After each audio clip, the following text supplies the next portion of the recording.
It's always a pleasure to have our friend Kevin McCarthy on the program. Kevin, I have a simple question for you, my friend. What does the modern Democrat Party stand for? Seriously, what does it stand for? I'm telling you what, they are in the middle of a civil war.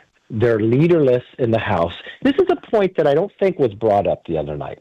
At the State of the Union, and I've been in this position before, where there is a president of another party, and what happens in the State of the Union, you have an escort committee of Republicans and Democrats in leadership, and they escort the President of the United States down.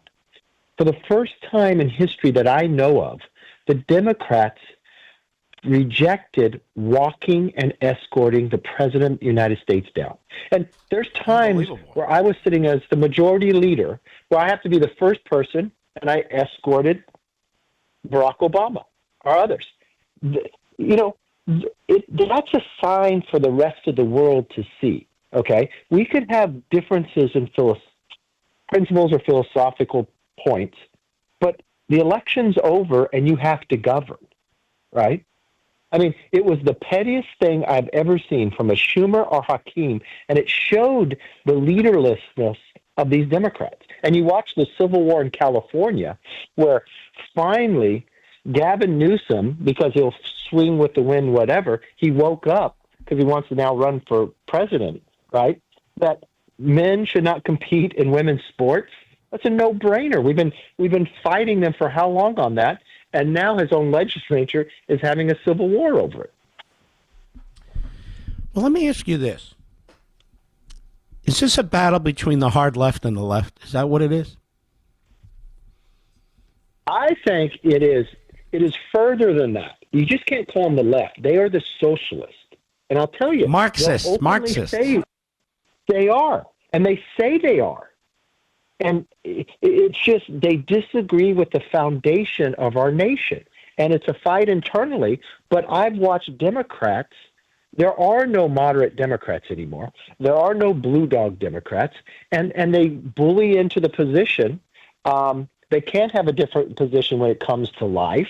And it has come, you're either a Marxist or you're a socialist in their party. So where do they go from here? Do they think they're going to get elected, and maybe they will, just by lying about Medicaid and Medicare and Social Security and veterans benefits and all the rest? You think that's going to work? I don't know, because, a very interesting statistic in the last poll on the approval of the president, his numbers were very strong, but you know where they were the strongest? With the young America. I think these young people have watched people just try to sell them stuff, right? Ads and others. And they have now read through the BS, right? They don't go take TV to tell them what they should or should not think. It's a longer format, like a radio show like yours or a podcast. And they're almost not picking up parties. They're looking for leadership. That's the difference I see. And the media and the Democrats are really attached by the hip. Do you see any real change in corporate media? I really don't. I mean, I see people are abandoning them, but I don't see a change. I see no change. You watch what they have said.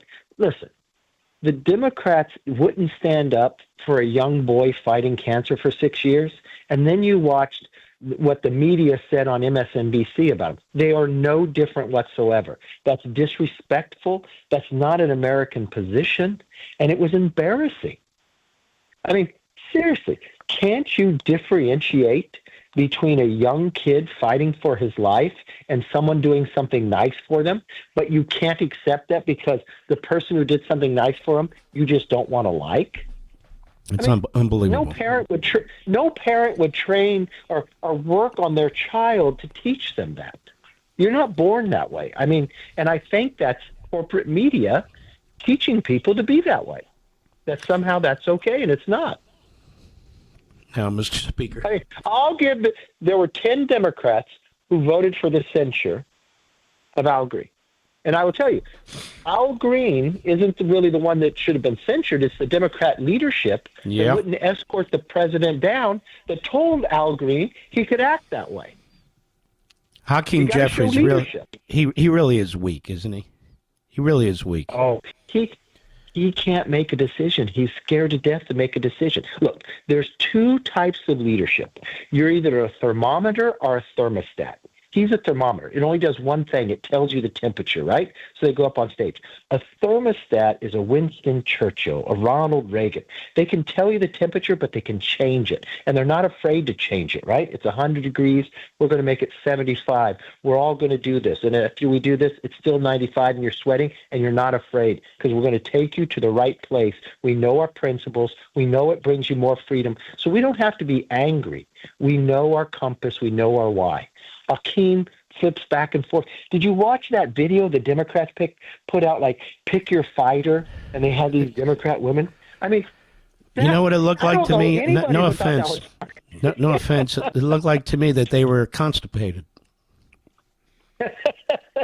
I'm serious. It looked like to me. Pick your fighter. It made me say, I wouldn't want to be on that team. No. We're going to get destroyed. I want to ask you something prospectively here. I think this budget deadline comes up on Friday. The Democrats have shown a lot of ankle, talking about closing the government. Closing the government to save the government. Do you think they're going to succeed? No. And you know what? If they do that, they think Republicans, they'll get blamed. And rightfully so. If they want to fight to send a transgender opera to some country in Africa no one's ever heard of, I don't think that will go over very well. You know?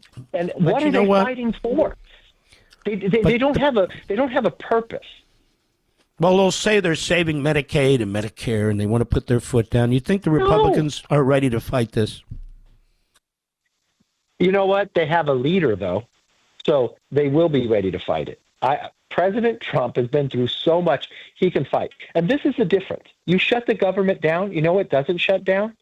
Medicare, Medicaid, Social Security. I know, it's hilarious. That just keeps on going. And all it does is hurt our men and women that are protectors around the world.